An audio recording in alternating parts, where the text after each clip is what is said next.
Começa agora o Folha no Ar, primeira edição. Quinta-feira, 5 de agosto de 2021. Está começando mais um Folha no Ar, que hoje recebe o deputado federal pelo Rio de Janeiro, do Partido Novo, o Paulo Ganimi, no oferecimento dos laboratórios Plínio Bacelar e Proteus, serviços de saúde e medicina ocupacional com a qualidade certificada ISO 9001-2015. Deputado Paulo Ganimi, é um prazer recebê-lo, muito bom dia, seja bem-vindo aí ao nosso Folha no Ar, primeira edição. Bom dia, Cláudio, bom dia, Luiz, bom dia a todos que estão nos ouvindo e quem também está nos assistindo nas redes sociais. É um prazer estar aqui com vocês e estar de volta de alguma forma, dessa vez virtualmente, pelas ondas do rádio na região. Bom dia, deputado, obrigado pela presença. Deputado, o senhor falou de volta, o senhor esteve aqui recentemente, o senhor esteve aqui em julho, esteve no IFE, e o Tiago Navarro me passou que o senhor estaria aqui, e até tentamos agendar lá atrás, mas não houve aconselhamento de agendas, tanto da nossa quanto da do senhor, com a sua assessoria, e deixamos para fazer posterior como estamos fazendo hoje. Mas eu realmente, confesso, como jornalista, eu conhecia pouco o seu mandato, e como sou visitar o IFE, eu tenho fonte no IFE, né? Lógico, é uma instituição de ensino aqui de campos da região. Deputado Paulo Ganimi, fui sondar, né, com o IFE, liguei para o reitor, o professor Jefferson, que não estava presente. Ele me passou pro vice-reitor, né, na verdade, o diretor de Relações Institucionais, Fernando Ferrara, né, que ia recebê-lo junto com o diretor do Campo Centro, o Carlos Alberto Henriques, e trocando uma ideia com ele, vi as ações do senhor, né, liderando emenda de bancada para o IFE no valor de 5,35 milhões, e além disso destinando 2 emendas pessoais no valor total de 1,04 milhão. E é interessante porque a gente associa geralmente, né, a gente que eu falo brasileiro de maneira geral, escola pública, sobretudo federal, ensino público, sobretudo federal, e de terceiro grau também, como eles têm, embora tenha ensino médio também. A gente associa a esquerda, e o senhor sendo de um novo e um liberal, é uma surpresa a priori, né? É uma surpresa muito positiva. Queria que o senhor falasse um pouco da sua relação com o IFE, afinal o senhor é formado no Cefet, né? Leva isso como uma marca de orgulho, e dessa aparente dicotomia no que se imagina inicialmente, né, de ser um reduto da esquerda, e o senhor como liberal age como cidadão e como parlamentar acima das ideologias, e pelo menos essa polarização esse maniqueísmo que a gente imagina a priori, e traz recursos aqui para a instituição de ensino de campos. Bom dia. Bom dia, Luiz. Bacana a pergunta e a reflexão sobre o tema, mas eu acho que tem, quando você enxerga qual é o papel do IFE no estado do Rio de Janeiro, assim como do IFRJ, também outra instituição que a gente também tem uma ótima relação, você sabe que ele forma profissionais, sejam os profissionais de nível superior, nível técnico, e também aqueles que fazem aqueles cursos de curta duração, que para mim são super importantes. E o que eu acredito como forma de melhorar a qualidade de vida das pessoas, o melhor projeto social para mim é o emprego. É justamente qualificar as pessoas para que tenham cada vez mais o melhor emprego possível, aumentando não só a qualidade de vida delas, como das suas famílias, mas também melhorando a produtividade do país.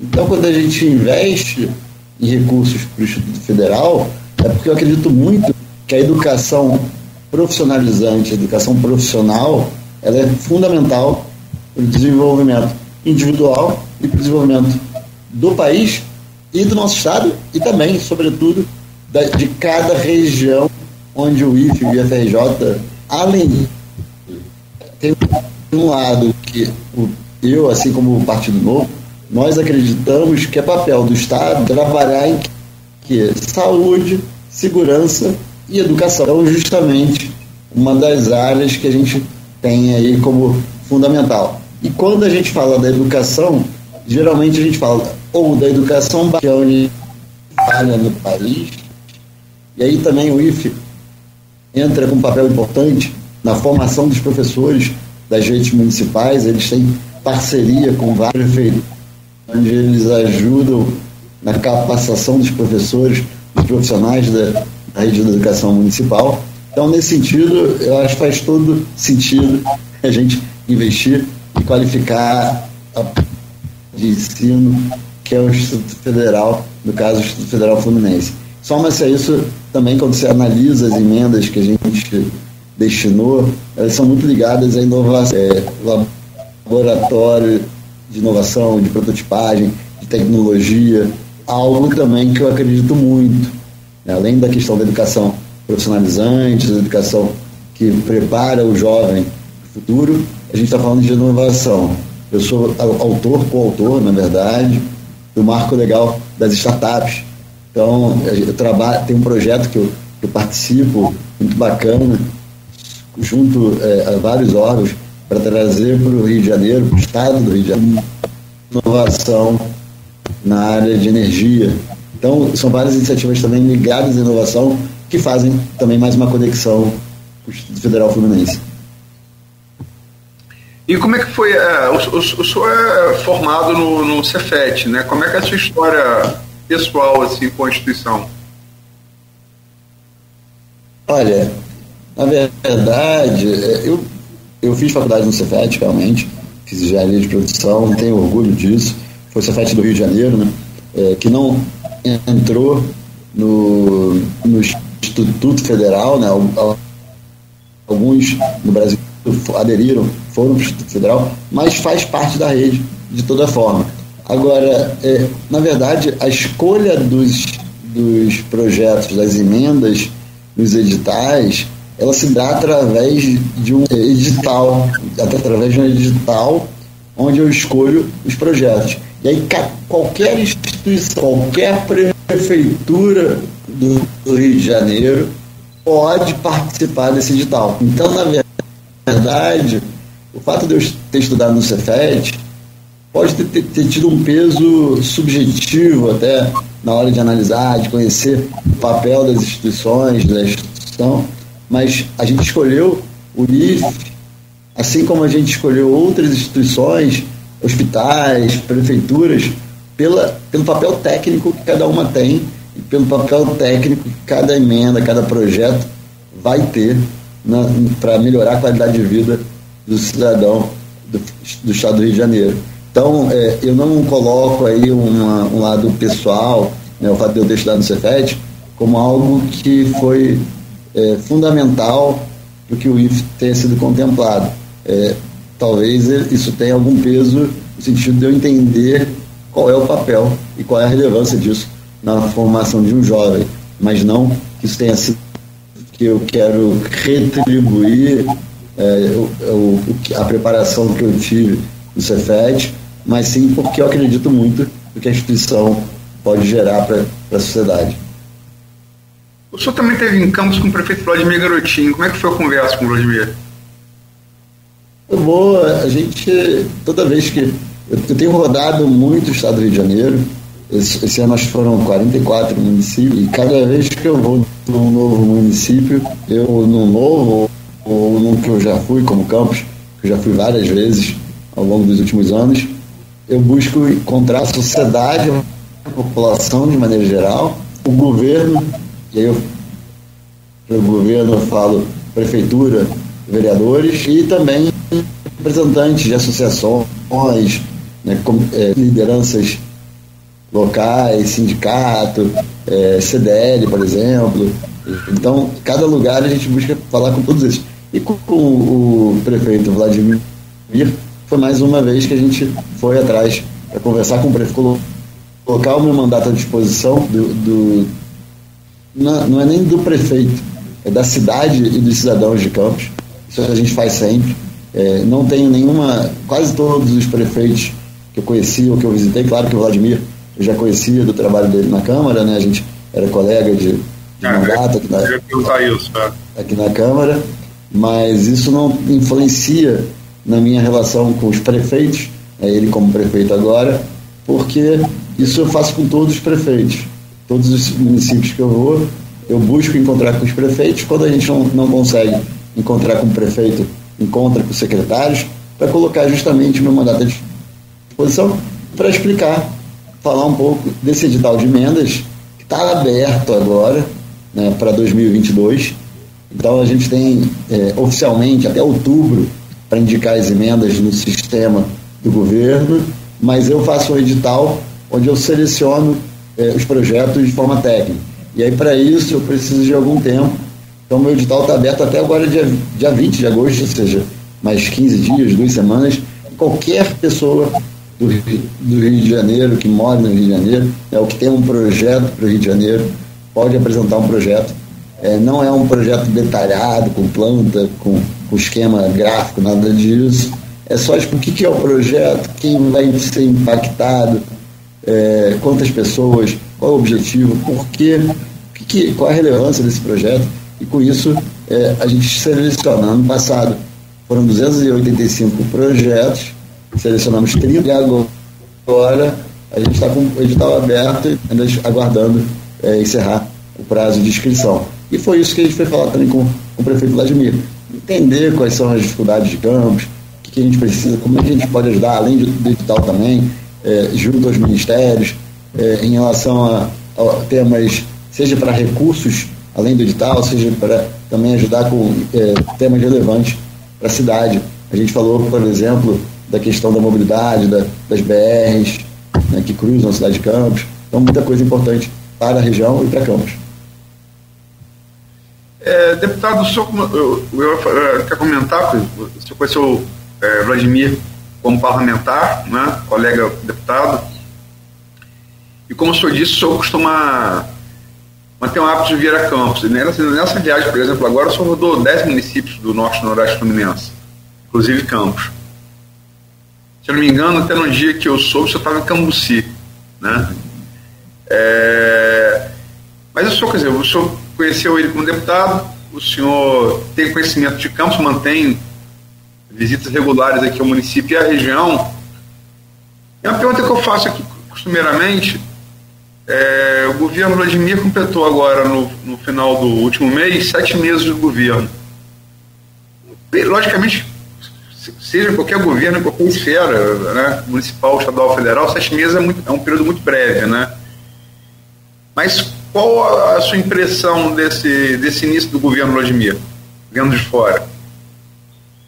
Olha, é muito difícil de julgar, eu não moro em Campos, e como você falou também, tem a questão do prazo em relação ao mandato, né? A gente está falando aí de um mandato de 4 anos, e eu confesso que eu sou muito crítico aos ex-governadores da família Garotinho, né? Até de tudo que aconteceu a posteriori, mas eu não vou querer tabelar ou taxar o Vladimir pelo histórico da família. Claro que a família conta, mas a gestão dele foi feita em relação a isso.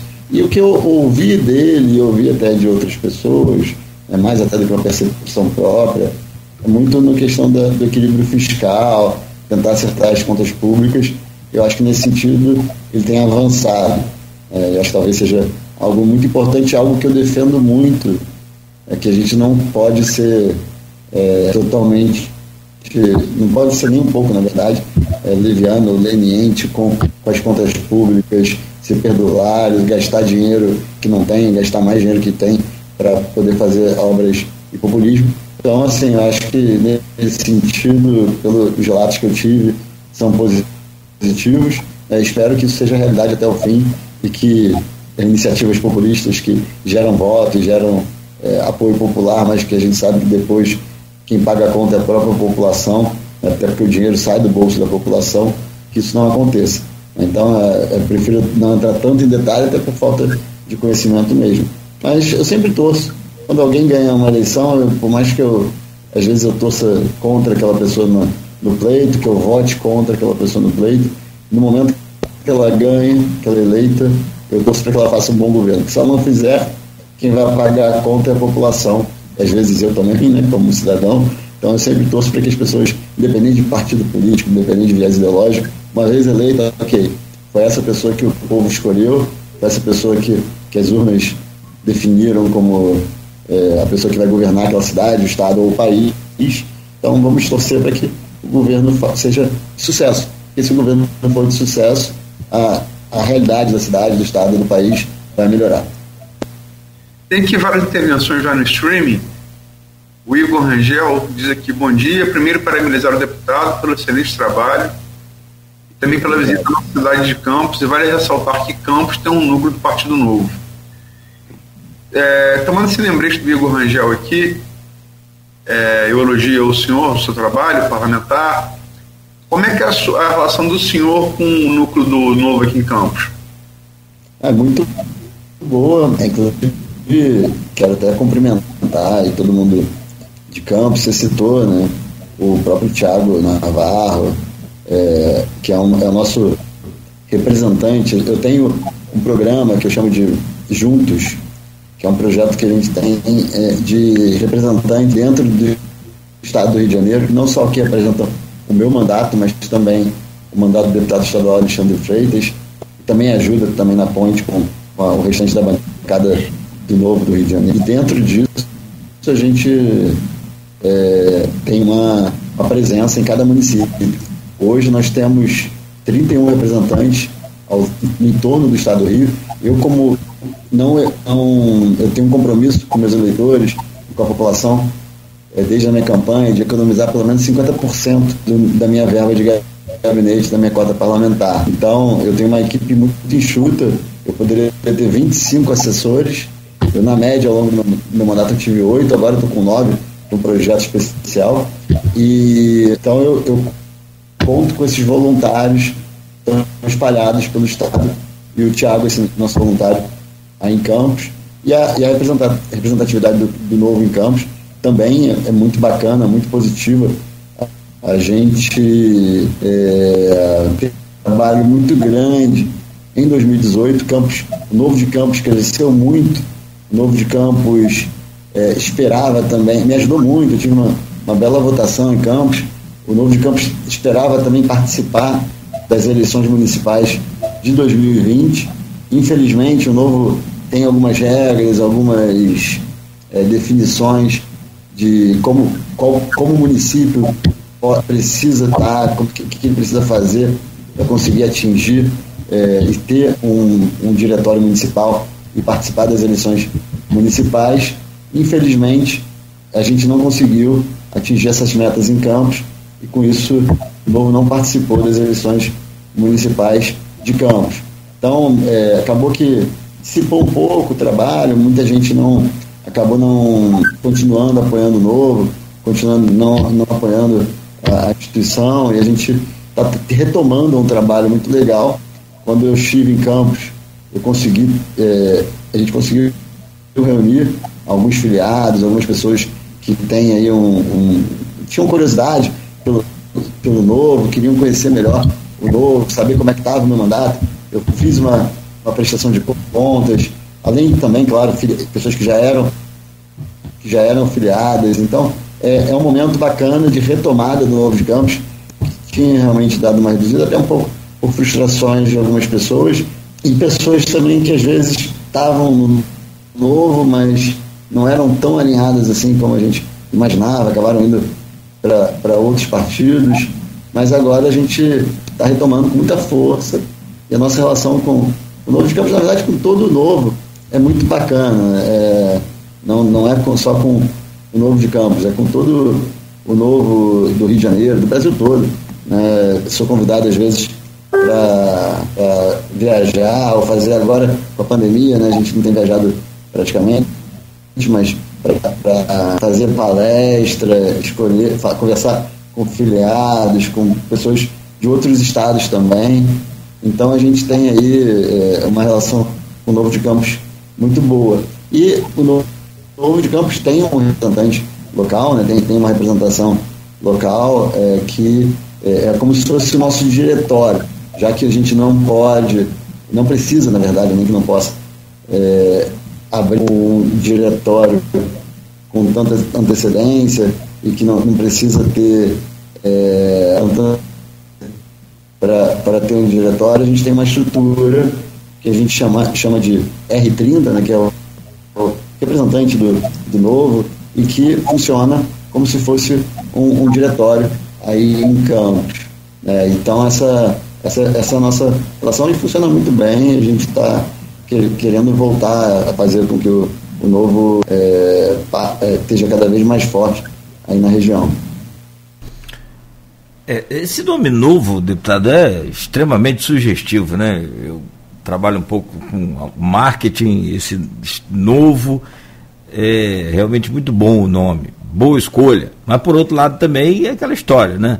Pesa um pouco em qualquer semelhança com o passado. E aqui no programa a gente tem um grupo de WhatsApp onde vários amigos interagem conosco, assim como nas redes sociais, e tem uma pergunta aqui no grupo que eu gostaria de passar para o senhor, que é do empresário, inclusive proprietário também da emissora, do grupo, um dos diretores do grupo Folha da Manhã, Cristiano Abreu Barbosa, e eleitor do Novo, simpatizante do Novo, digamos assim. O Partido Novo se diz novo, realmente tem algumas práticas diferentes, como recusar o fundão eleitoral, mas possui velhos problemas, como mostra ter o péssimo Ricardo Salles em seus quadros. A dificuldade da sua expulsão ocorrida somente 17 meses após assumir o ministério, sem a anuência do partido e com agenda antiambiental. E também a briga interna de poder que faz com que o partido não tenha até agora um candidato a presidente. E aí ele pergunta: o Novo já está ficando velho? Olha, mandar aqui um abraço para ele e agradecer aí os votos, né, como eleitor do Novo, os votos para o Novo, mesmo que não tenha vindo para mim, mas com certeza o voto do Novo ajudou a me eleger também. Eu acho que é o contrário, Cláudio, eu acho que é o contrário. Na verdade, tudo isso que ele falou é justamente porque o Novo é diferente do restante da prática política. Então vamos lá, vamos começar pelo Salles, né? O Salles saiu do partido e assim que ele assumiu o mandato de ministro, ele foi afastado do quadro do Novo. Lembrando que não foi indicado pelo Novo, diferente dos outros partidos que adoram ter o ministro. O Novo falou o seguinte: olha, a gente não quer tê-lo como ministro porque o Novo não é base do governo, o Novo não está no governo Bolsonaro, e se ele entrou como ministro é por risco e conta dele, não por conta do Novo. Se o Novo fosse velho, ia fazer: opa, conseguimos um ministro no governo, vamos aproveitar disso. Mas não, justamente como o Novo não tem problema, talvez em ter ministros, secretários em outros governos, não é isso, mas quando o Novo é independente do governo, o Novo não vai ter um ministro do governo representando o Novo, que foi o caso do ministro Salles. E depois ele foi expulso, né, saiu do partido por conta de decisões do partido em relação à conduta dele. Mais uma coisa, se fosse em outro partido, talvez a decisão nunca acontecesse, ou talvez ela acontecesse de forma abrupta, sem passar pelo devido processo legal, dando condição a ele de se defender e tudo mais. Isso é diferente dos outros partidos também. Com relação ao candidato a presidente da República, mais uma vez, a gente costuma ver que a maioria dos partidos tem um dono, que vai lá e diz: olha, o candidato é esse, vai ser assim, e pronto, acabou. A escolha é feita pelo cacique de forma totalmente de interesses, né? Muitas vezes até porque quer ter alguma barganha na disputa, na discussão. O Novo não, o Novo faz um processo, seleção, tem discussões, tem debate, tem a participação indireta, é verdade, dos filiados nessa discussão. O filiado do Novo e os apoiadores do Novo são muito críticos. Então, até nisso, né, a gente não tem, por exemplo, mitos ou ídolos, não tem político de estimação. Imagina só uma situação como o Lula no Partido Novo, em que o cara foi condenado por crime de corrupção e ele ainda até hoje é ídolo de uma seita de filiados e apoiadores do PT. No Novo isso não acontece. Até mesmo o João Moedo, eu, qualquer um, o Zema, né, todos os demais mandatários do Novo, somos passíveis de críticas, somos criticados. O Novo recentemente, não estou nem entrando no mérito se eu concordo ou não, mas recentemente expulsou também do seu quadro um deputado estadual por conta da conduta dele, suspendeu um vereador por conta da conduta dele. Mais uma vez, não estou nem entrando no mérito se foi justo ou se não foi justo, mas existe dentro do partido uma política de controle, de rigor em relação aos seus quadros, e faz com que com isso a gente tenha muito mais seriedade na escolha. Eu mesmo estou participando, isso é público, não tem nenhum segredo, de um processo seletivo para ser candidato ao governo do Estado do Rio de Janeiro. Se fosse em outra parte, isso seria simplesmente o seguinte: quem é o nome mais relevante do partido no Rio? O Paulo. Então, tá lá, ele é o candidato. Ou qual é a estratégia? É melhor o Paulo vir candidato a governador, a deputado, a senador? Não, no Novo não. Eu me inscrevi no processo, converso com o partido, eu tenho que eu passo por todo um processo como qualquer outra pessoa, mesmo sendo mandatário, para ser escolhido como candidato a governador. Posso não ser escolhido, tá? Pode ser que seja reprovado. Então, isso tudo é muito diferente da política. E, na verdade, por ser diferente, o Novo tem até mais dificuldade para conseguir avançar com coisas que são boas e coisas que seriam para evitar coisas ruins também. Entendi também a resposta do senhor, entendi a pergunta do Cristiano, que argumenta sobre quase 1 ano e 7 meses para expulsar o Ricardo, e como que aceita esse perfil de um cidadão como o Ricardo Salles no partido. Talvez uma peneira mais fininha aí no começo, antes de ingressar no partido, seria melhor. Mas vamos ao intervalo. Eu preciso estar com o deputado Paulo Ganimi, deputado federal pelo Rio de Janeiro. E desse bloco, pré-pautado aqui, o Centrão, PECs do voto impresso e precatórios. E tem um detalhe no voto impresso também agora, que é a mudança do texto lá, tirando o poder de investigação, né, das urnas pelo TSE e passando para a Polícia Federal. A intenção de criar esse texto. Bom, voltamos com você, Aloysio.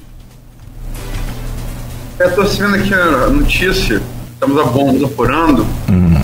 O promotor de justiça Marcelo Lessa, convidado aqui várias vezes, colaborador como articulista da Folha há longos anos, foi internado em estado grave na UTI do Dr. Beda, né?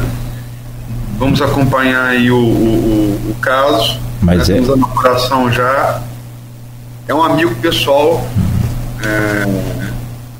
onde a relação repórter-fonte com o correr dos anos extrapolou a relação profissional. Gosto muito dele, é um amigo pessoal meu, é uma pessoa de serviços prestados imensos à comunidade, para promotor de justiça. Fica aí um abraço aí à família, a ele, a torcida, para que se recupere o mais breve possível. Tem que lembrar que ele perdeu a mãe, né, por Covid-19, até noticiei isso à época, e foi na primeira onda da pandemia uma figura de proa no enfrentamento à pandemia aqui em Campos, né? Sim.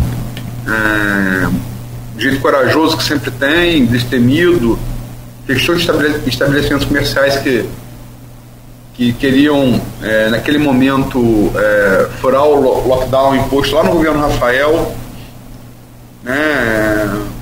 Se marca pela coragem pessoal, profissional, institucional. É uma figura de proa do Ministério Público de Campos. Sim. Né? E toda a torcida aí pela sua recuperação. faço um coro com você e só gostaria de saber se tem algum diagnóstico sobre o caso dele. É Covid? A Covid está grave. Grave, segundo fiquei sabendo aqui, é gravíssimo.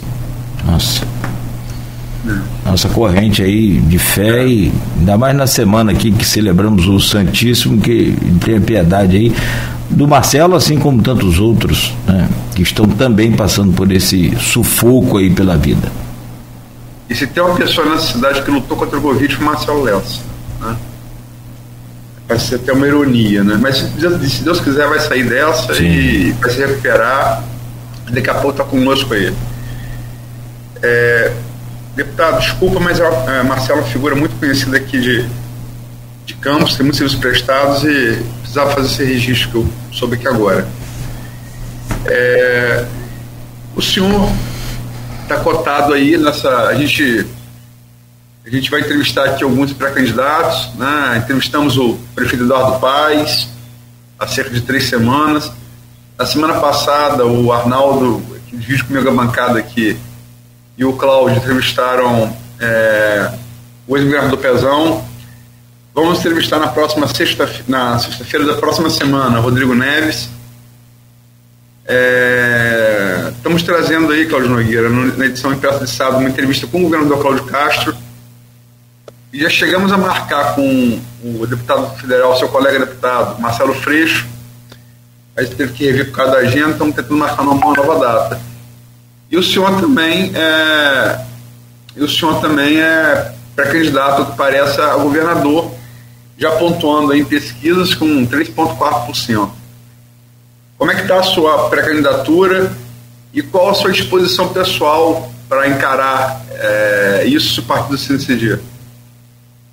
Bom, Luizio, obrigado. Primeiro, desejar aqui boa recuperação ao Marcelo, que ele fique bem quanto antes, na torcida aqui por ele também. E com relação a essa questão da candidatura, né, como eu mencionei no bloco anterior, bom, primeiro, já quero aqui o convite para ser convidado para uma entrevista e falar só sobre isso, né, já que os outros foram também. Não, brincadeira. Não, tá feito o convite. Não, brincadeira, obrigado. Já tenho que agradecer aqui pelo espaço de vocês.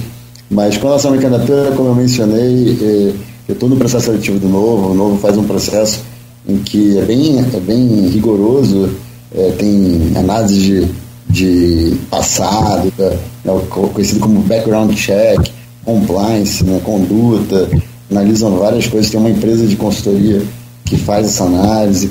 Depois tem mais algumas etapas junto a uma banca dentro do partido, e eu estou nessa fase, estou aguardando ser aprovado em breve, tomara, nesse processo. Estou muito motivado, Luiz. Eu confesso que quando você perguntou da minha disposição, né, eu nunca participei da política, nunca tinha sido candidato, nada, nenhum envolvimento, nem com causa social, nada. Eu sempre trabalhei, fui no sentido, fui para o mercado, fui trabalhar como executivo, depois da faculdade e tudo mais. Comecei no meio corporativo, em grande empresa, né? Trabalhei na Shell, depois fui trabalhar na Michelin.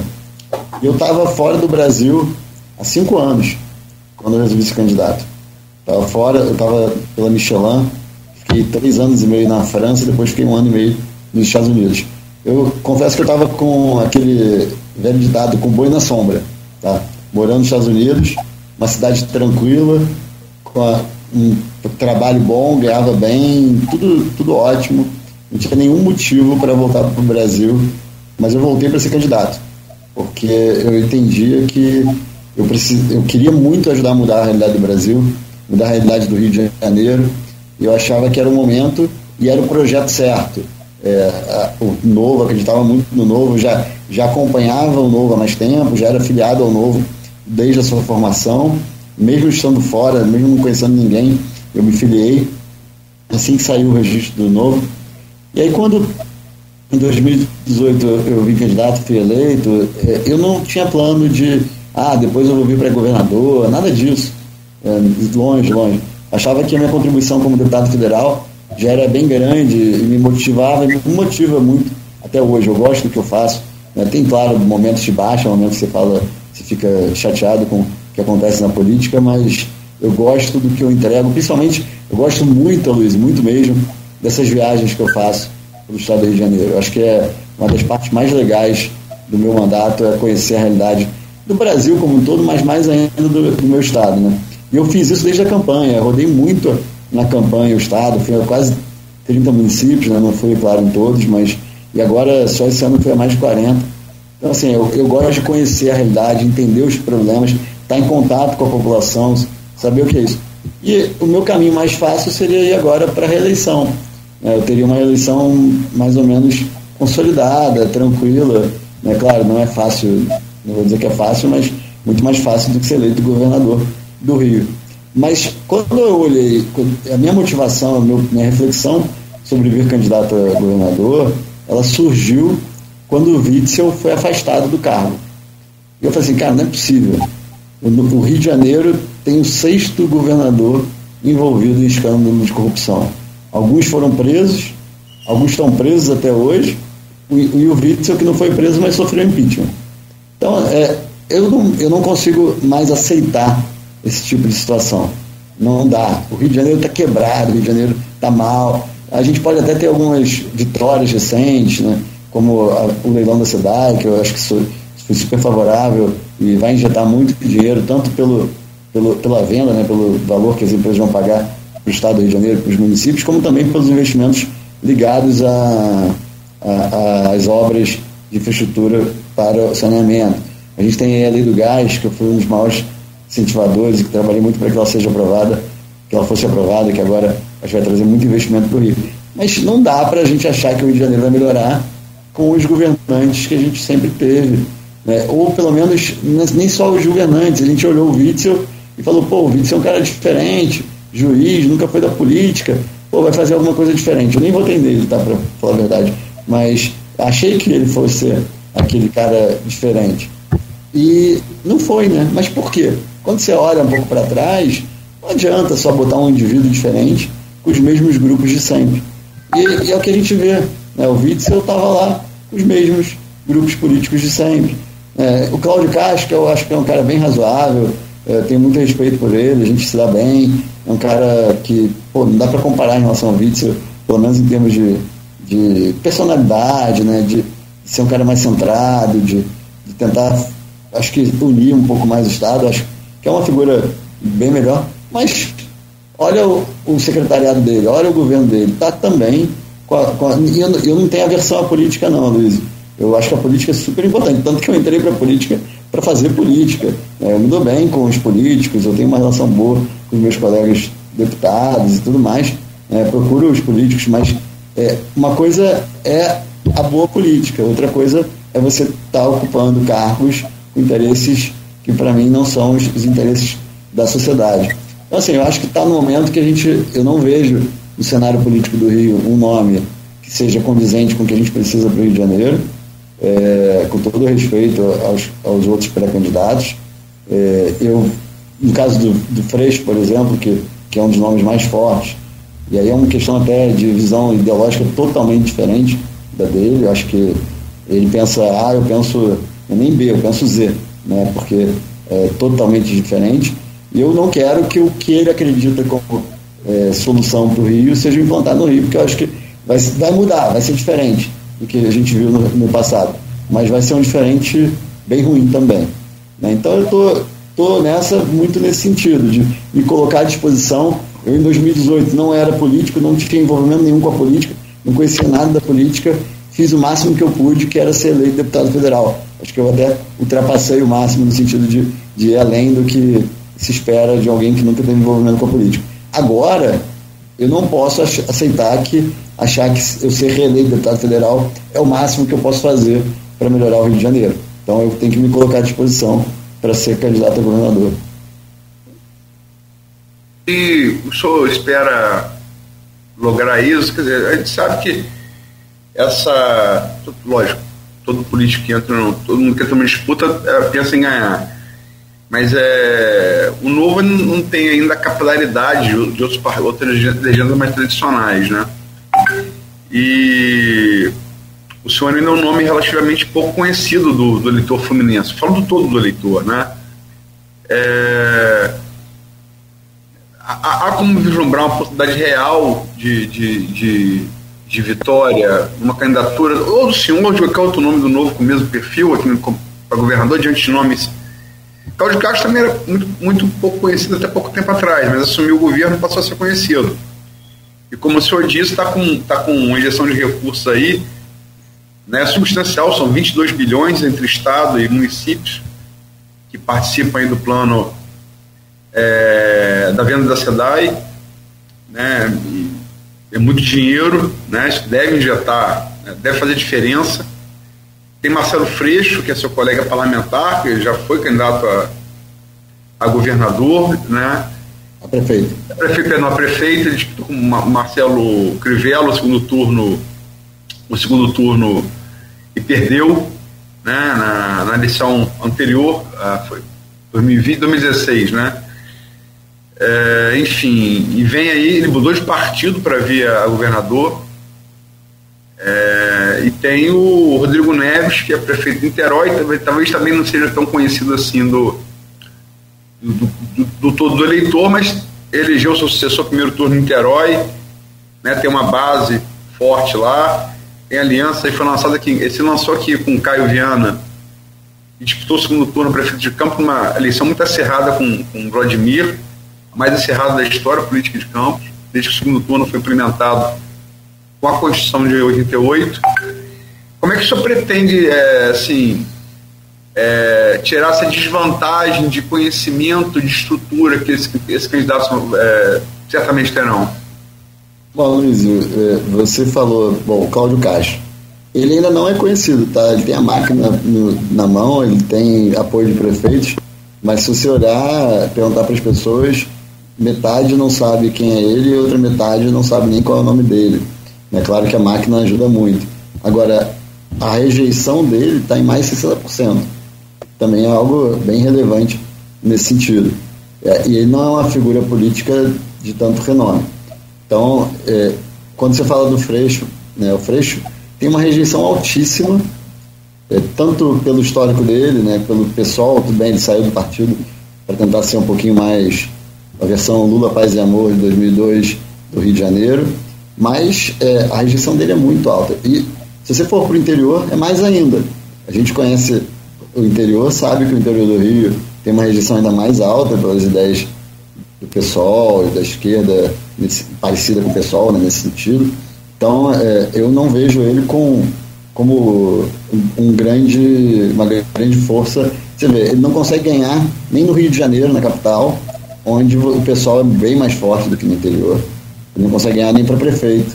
Ele teve já 2 chances e, lembrando, uma coisa importante, em 2016 ele foi para o segundo turno, mas ele foi para o segundo turno para prefeito com menos votos do que ele fez em 2012. Ele foi porque a direita pulverizou. Então nem na capital ele teve apoio para ser eleito e na última ele nem veio por falta de apoio até do partido e tudo mais. Então assim, eu vejo que ele aparece nas pesquisas muito forte, até porque é um nome conhecido. Mas eu não sei se isso caminhando para perto. O Rodrigo Neves, que você falou, tem força em Niterói, com certeza. É impressionante, né, que a população de Niterói elegeu o substituto dele, né, o candidato dele, mesmo ele tendo sido, o Rodrigo Neves tendo sido preso, né? Então, assim, eu não acho que ele seja... Inclusive, quando você olha a pesquisa que saiu recente, que eu comentei, né, que você comentou até aqui com o meu nome, bom, eu já apareço com 3,4%. Não é tão pouco assim, ainda mais para alguém que, como você disse, não é muito conhecido, né, não tem tanta capilaridade. Na verdade, é um percentual bem alto e com um empate técnico com o Rodrigo Neves, que foi prefeito. Então, eu vejo um cenário muito aberto. E eu não teria interesse nenhum em ser candidato se não fosse para ganhar a eleição. Porque se não for para ganhar, eu venho candidato a deputado federal de novo e fico na vida pública, na vida política com muito mais intensidade do que se eu não for eleito. Então, se eu estou entrando nessa e quero ser candidato, é porque eu acho que tem grande chance de ganhar.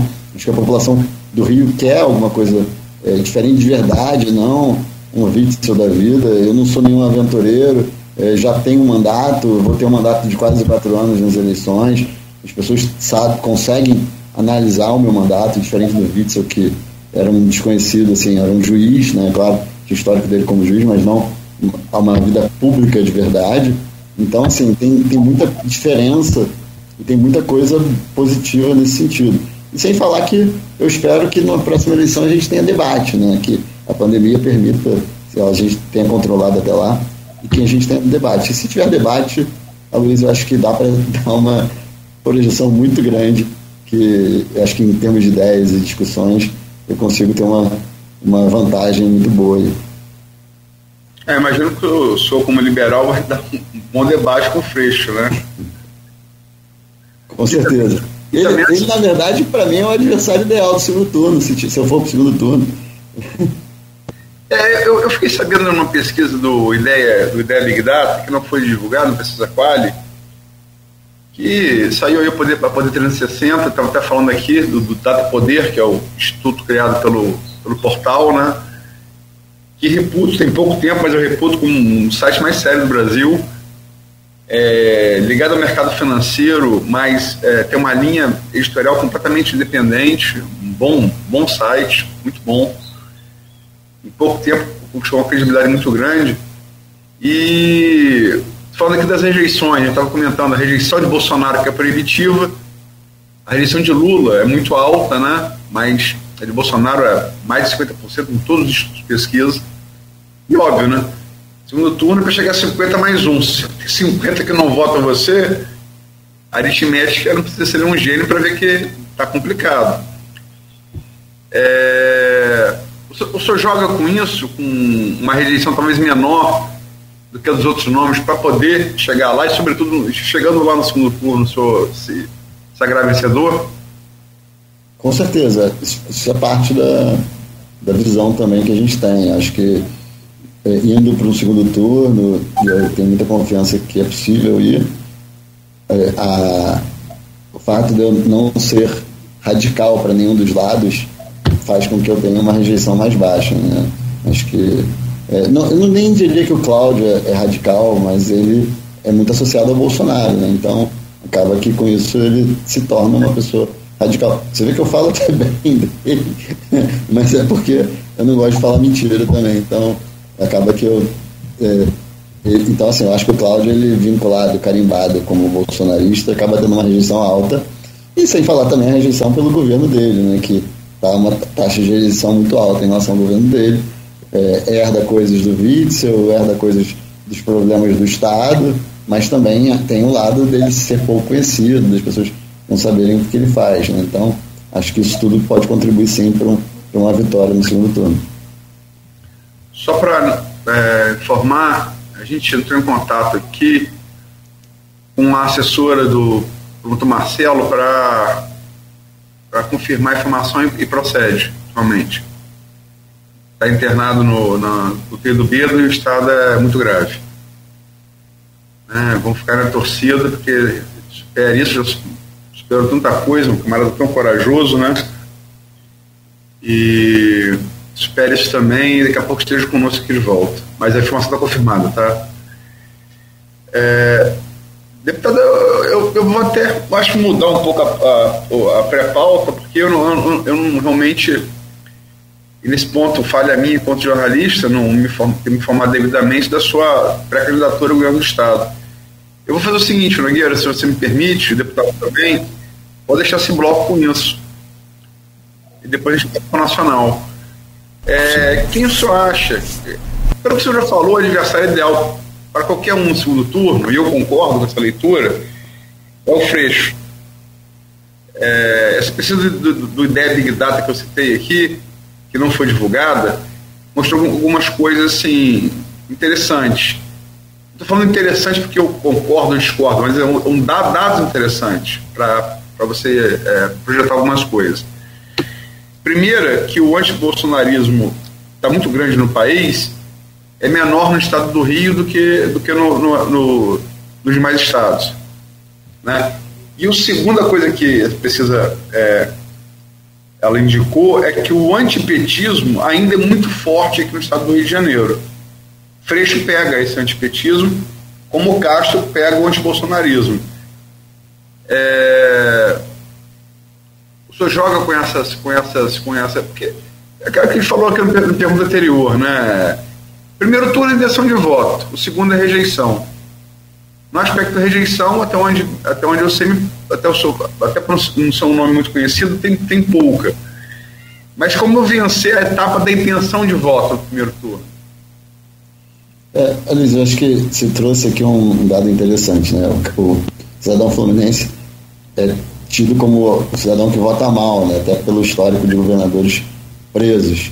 Mas quando ele tem uma alta rejeição ao petismo e uma alta rejeição ao bolsonarismo, mostra que tem salvação, porque eu acho que é natural, deveria ser natural ter alta rejeição aos dois, né? Então, pensar em ter boa aceitação a algum dos dois é pensar em não viver com a realidade que a gente viveu no país nos últimos 20 anos quase, né? Então, isso é positivo, é sinal de uma consciência política melhor do que eu imaginava dentro do estado do Rio de Janeiro. Com relação a ultrapassar essa barreira, bom, eu até fiquei surpreso como eu comentei, com esse percentual já de 3,4%. Cada pesquisa traz um número diferente, depende muito das pessoas, mas quando a gente fala de 3,4% numa pesquisa, mesmo que você pode só questionar, até porque toda pesquisa tem sua falha, tem o seu índice de erro, mas é sinal já de ser conhecido por um percentual relevante da população que me enxerga como possibilidade. E eu acho que conforme o trabalho vai acontecendo, conforme até mesmo a campanha e os debates, eu acho que o debate tem um papel fundamental. E eu diria o seguinte, eu acho que o desafio que eu tenho que vencer é ser conhecido, porque não é só porque o meu nível de rejeição é baixo, porque eu sou pouco conhecido. Eu acho que o meu nível de rejeição é baixo até entre quem eu sou conhecido, justamente por conta do não radicalismo, por tentar tratar os temas de forma técnica. Então muita gente discorda de mim, tem pautas que as pessoas me criticam, me questionam, mas elas me respeitam e me veem como um bom parlamentar, um bom político, mesmo aqueles que discordam em alguns temas. Tem tema polêmico, tem tema que o Novo é muito fiel a alguns valores, que gera algum tipo de rejeição, mas é uma rejeição pontual, não é uma rejeição tão forte, tão veemente que se tem, né? Até porque por razões muito mais óbvias, muito mais fortes ao petismo ou ao bolsonarismo, né? Então acho que é outro nível de rejeição, é aquela rejeição seguinte, eu nem concordo tanto com esse meu amigo, mas aquele ali, cara, aquele ali é bandido, aquele ali é isso, aquele ali é outro, isso aqui não dá para eu conviver com essa pessoa. E é o meu caso, assim, eu não consigo eu não sou enquadrado em nenhum rótulo nem de bandido, de quadrilheiro, de genocida, nada que seja tão relevante assim para ter uma rejeição alta. Isso não vai mudar até as eleições, enquanto que dos outros, eu acho que eu crescendo em termos de conhecimento, crescendo em termos de popularidade, a minha taxa de aceitação ela cresce junto, e não a taxa de rejeição. Então, seguindo esse raciocínio do Aloysio, sobre a conquista da popularidade, eu vou dar um passozinho atrás aqui e voltar à questão do Partido Novo e da sua estrutura de organização. O senhor disse agora há pouco, no bloco anterior, que tem um processo interno, e que o nome do senhor foi colocado, eu esqueci qual o termo que o senhor usou para esse processo, porque não é por... Seletivo. Processo seletivo. Tá, simples. Não é por prestígio, né, como os outros partidos, e não é por ser mandatário, como é o caso do senhor, tem um mandato aí nas mãos. É por esse processo seletivo. Na mesma linha, então, do Aloysio, eu volto só um pouquinho. Primeiro, o senhor tem que vencer dentro do partido. Como é que o senhor vai fazer isso dentro do partido? Se você me permite, só para complementar a pergunta do Cláudio, há outros pré-candidatos novos? Perfeito.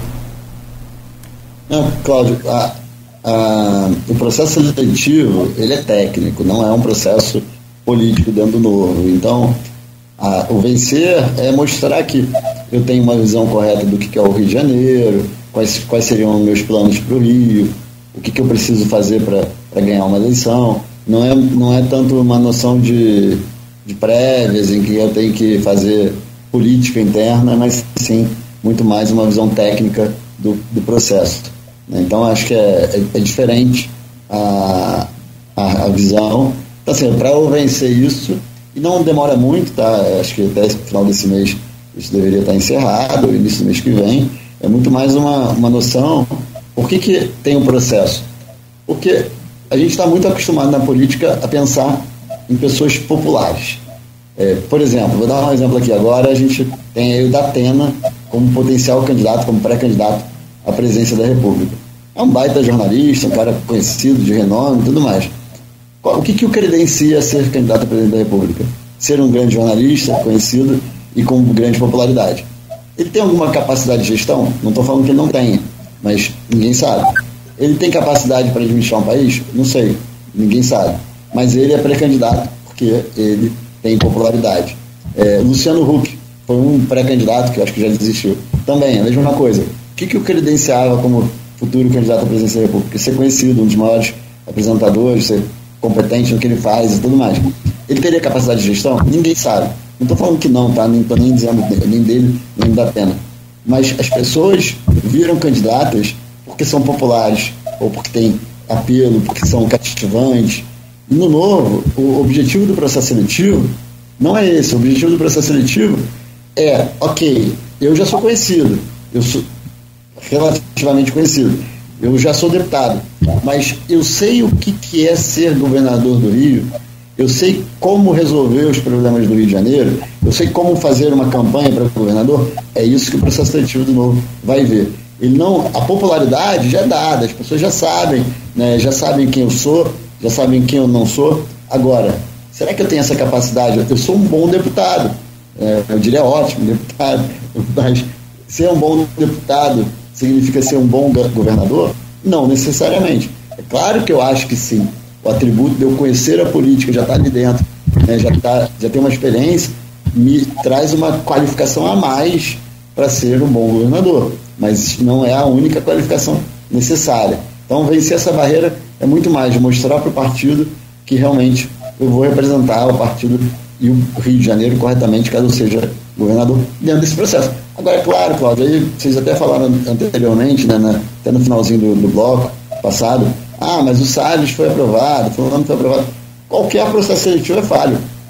Quem nunca contratou uma pessoa que depois se arrependeu do processo de seleção? Então, assim, o processo seletivo do Novo, ele não é a garantia que eu vá ser um grande governador, mas é uma triagem, é um filtro que eu acho que é válido para evitar aventureiros ou pessoas populistas só porque teriam grandes nomes. E aí, respondendo aqui, saiu notícia de que tem mais uma pessoa inscrita também no processo seletivo, a Juliana, que foi candidata a prefeita do Novo em Niterói. Eu soube pela mídia também e depois pelas redes sociais. Juliana? Juliana de quê? Benício. O senhor tem conhecimento com ela? Tem contato? Sim, tenho. Apoiei ela nas eleições, fiz muita campanha para ela em 2020. Fui a Niterói várias vezes ao longo da campanha, tem contato. E como é que você acha que vai ser essa disputa interna? Eu acho que assim, tem que primeiro vencer essa etapa do processo, né? Eu não tenho muita preocupação com isso, não. Acho que, como eu falei, eu entrei nessa porque eu acho que eu tenho que colocar meu nome à disposição do partido. Eu entrei nessa porque eu acho que eu tenho que colocar meu nome também à disposição dos eleitores do Rio, né? Eu não quero ouvir em 2022, poxa, mas olha a situação, a gente vai ter que votar ou no Freixo ou no Cláudio Castro e ninguém colocou um nome correto, um nome positivo para ser candidato a governador. Então, assim, se a escolha for por ela, eu fiz a minha parte. Eu estou fazendo a minha parte. Depois, aí não cabe a mim escolher o candidato, cabe ao partido. E eu estou fazendo a minha parte, estou muito motivado, quero muito ser esse candidato. Eu acho que eu tenho chance de ganhar. Eu estou entrando para ganhar, não tenho motivo nenhum para ser candidato se não for para ganhar. Mas se o partido escolher a Juliana, é porque teve a visão dele de que ela seria a melhor candidata. E aí não é papel meu discutir isso. Né? Mas quais vão ser... Pra gente que não participo da dinâmica interna do Novo. Se eu falar em critérios técnicos de escolha, que critérios são esses que vão definir a escolha? São critérios de saber o que você enxerga como problemas do Rio, diagnóstico sobre o Rio de Janeiro, o que você imagina como soluções para o Rio de Janeiro. É mais ou menos isso como critério. E aí depois eu acho que tem um critério mais subjetivo, né, de entender. E aí eu acho que cabe a cada um, tem uma banca que avalia e tudo mais. Sim, mas a banca que avalia o que? As propostas, o entendimento dos problemas do Rio e as propostas para solucionar os problemas? Luiz, o plano de governo ele é construído até a campanha, né? Então o que vai ser avaliado não é a proposta em si, ou o tema em si, mas a capacidade do pré-candidato saber ler os problemas, entender os problemas, ter consciência do que é o Rio de Janeiro, conseguir fazer cadenciar ideias, né? Isso como qualquer processo seletivo. Quando você está avaliando um candidato no processo seletivo, você não está avaliando necessariamente se a resposta está certa ou está errada, mas sim um cadeamento lógico para se chegar naquela resposta, entendeu? Então, eu acho que é esse o ponto, é avaliar como você constrói um raciocínio e como você entende, mapeia o seu estado para ver se você é coerente. Por exemplo, vamos supor que eu falasse que o estado, que para resolver os problemas do Rio de Janeiro a gente tem que, sei lá, fazer uma Torre Eiffel no meio da Lagoa Rodrigo de Freitas. Estou colocando algo totalmente estapafúrdio para ser bem claro. Cara, isso aí seria alguém que a banca ia rir, né, da cara, e ia falar, né, pô, peraí, essa pessoa está totalmente desconectada da realidade dos problemas do Rio, né? Então é muito mais isso, é saber entender, interpretar o cenário, né, o quadro político, a realidade do Rio de Janeiro.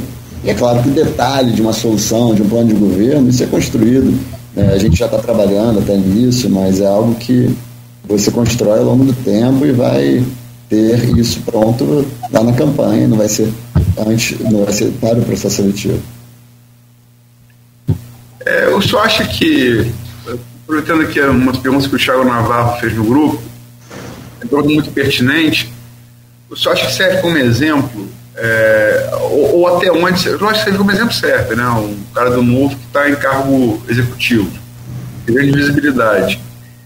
Mas até onde o senhor pretende aproveitar essa comparação com o meu Zema em Minas? Não tem como não fazer isso. Acho que é algo fundamental, até porque o que ele faz é o que eu acredito que é um bom modelo de gestão. Então, você trouxe um excelente ponto. O Zema é uma referência hoje. Eu não sei se ele é o melhor governador do Brasil, se não for o melhor.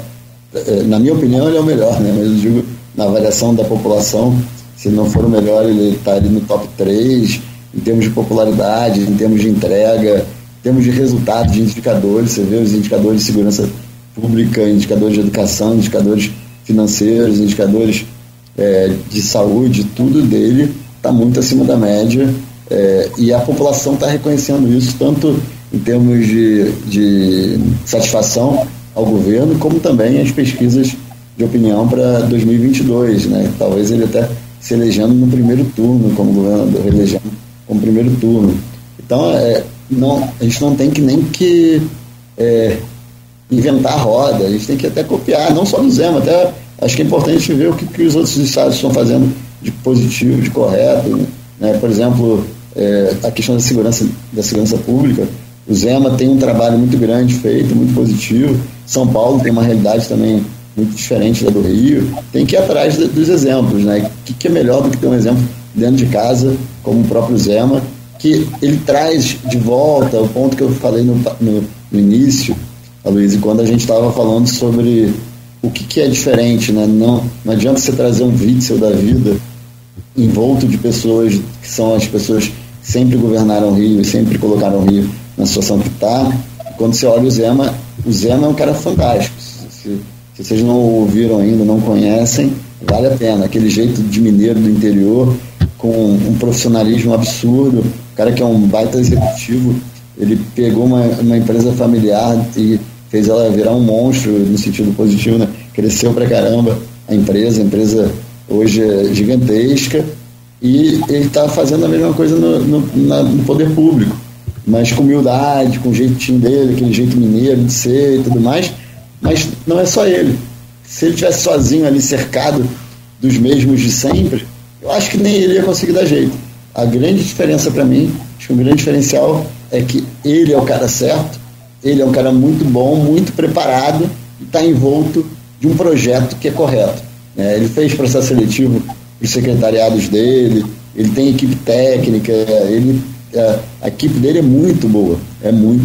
Isso é um diferencial. Então, isso que a gente tem que fazer para o Rio de Janeiro também, trazer essa realidade da boa gestão, da gestão técnica, e até mesmo uma gestão que até se permite corrigir caminhos, que se permite entender, ouvir a população, ver o que está dando certo, o que está dando errado. Ele é um cara muito presente, né? Se comunica muito bem com a população, então é realmente algo diferente. E eu vou querer aprender muito com ele e trazer tudo que ele está fazendo lá para o Rio em todos os sentidos, né? da postura dele individual, como pessoa. Só não vou imitar o sotaque, mas fora isso, eu quero imitar quase tudo. Podia pegar o pão de queijo dele também. Isso eu gosto também. Pão de queijo. Cachaça, nem vou dizer que tem cachaça boa no Rio também. É pouco valorizado. Paraty, não é? Paraty. Paraty que é aqui do lado. Isso que eu ia falar, até aí na região também tem. Tem boa cachaça. Mas acho que o pão de queijo eu concordo. Como você tem uma cachaça boa também, tem ali na entrada da cidade, como é que é o nome? Iaparu, eu acho o nome. Muito boa também. Mas olha só, eu vou são 8h39, acho que o Nogueira vai encerrar o bloco. Eu queria fazer uma proposta aqui a vocês e aos ouvintes, telespectadores. Eu realmente, por desinformação, é falha minha. Eu não sabia da pré-candidatura do deputado. Eu vou fazer o outro bloco também, vou botar uma coisa de nacional, mas vou aproveitar o outro bloco também para continuar falando sobre o estado do Rio de Janeiro, se vocês me permitem, por óbvio. Da minha parte é ótimo, o assunto rende. Tá ok, deputado? Tá ótimo, vamos em frente. Vamos lá. Estamos recebendo hoje aqui o deputado federal pelo Rio de Janeiro, Paulo Ganimi. O Paulo, inclusive, revela aqui no programa a sua intenção de ser pré-candidato aí ao governo do estado do Rio de Janeiro. E eu volto com você, Aloysio. Eu vou pedir desculpas mais uma vez para o ouvinte telespectador, para o deputado. Não fiz o trabalho de pesquisa que me cabia antes da entrevista corretamente, fiz algum, mas não. Eu fui saber hoje, antes do programa, um pouco do programa da pré-candidatura dele a governador, e portanto chamo várias pautas aqui nacionais. Vou deixar fazer um pequeno apanhado ao final desse bloco, que é o último, mas vamos focar na pré-candidatura. Ele já é pré-candidato, né, Nogueira? Ele já é pré-candidato. Não tem pré-pré, ele já é pré-candidato. Eu diria que, sem infringir a lei, né, como sempre fazemos, e você também muito bem, ele é candidato a pré. Que pode ser assim, deputado, com todo respeito, é claro, porque tem um processo ainda. É candidato. Escolha o nome que quiser. Aquele candidato. Não pode. Pré-candidato. Justo. De repente o termo mais correto é o futuro governador. Não, brincadeira. Mas deputado, terminamos o bloco fazendo uma analogia aí com um Zema, que você poderia aproveitar como exemplo. Teve uma analogia pertinente, é óbvio. É o governador de um grande estado da União, do seu partido. E tem aqui, como o Nogueira falou no intervalo, um ouvinte aqui que é sócio proprietário, carteirinha número 001 do programa, que é o Maurício Forel Batista, está aqui conosco desde o primeiro programa, que foi em 28 de março de 2019. Ele pergunta aqui ao senhor: só não imita o Zema quando se declarou apoio a Bolsonaro? Aloysio, eu nunca vi o Zema declarando apoio ao Bolsonaro. Na campanha, ele falou no debate o contrário. Ele falou: quem apoia o Bolsonaro vota no Zema, mas ele falou, na verdade, quem apoia o Bolsonaro ou o Amoedo, né, que era o candidato dele, vota no Zema, o que é bem diferente de falar vote no Bolsonaro, né? Ele pediu o voto, que era um voto da direita de Minas, né? Esse era o ponto. E hoje também, ao longo do mandato, a relação dele, eu sempre falei muito isso, as pessoas têm que entender, infelizmente a nossa política não é assim, mas as pessoas têm que entender o papel de cada um na política. E eu falo não só os políticos, tá? Estou falando até da população, dos movimentos, e de vocês, por exemplo, como jornalistas, da mídia, tudo mais. Cada um tem o seu papel. Meu papel, por exemplo, como deputado federal, hoje, é fiscalizar o Poder Executivo Federal. É claro que eu posso dar opinião sobre qualquer tema. Eu sou um indivíduo, sou um cidadão, eu sou livre para dar opinião sobre qualquer tema. Mas o meu principal papel é fazer leis federais, fiscalizar o Poder Executivo, definir o orçamento federal, e também eu tenho direito a fiscalizar coisas do Executivo estadual e municipal, porque recebem recursos, em alguns casos, de verba federal. Qual o papel de Minas?